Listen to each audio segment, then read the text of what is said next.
Welcome to my YouTube automotive channel. In today's video I have a 2013 Jeep Compass and I will show you which fuse to check if your headlight stopped working. Now this only applies in case both of your headlights are not working. If you are having problems with just one, then it will definitely not be the fuse. This video will apply to Jeep Compasses made from 2011 all the way up to 2017. So the headlight's fuse will be located in the main fuse box under the front hood, which is right here. Now to lift this cover you will have two black tabs. You want to press them at the same time and lift it straight up. On the back side of the cover you will have a small fuse diagram.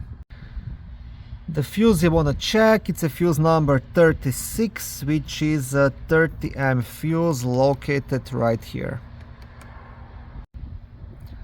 So checking the fuse is the first and the easiest thing you can do. If fuse is good, then make sure to check the actual light bulbs. If light bulbs are good, then you can focus on headlight switch, wiring and the sockets.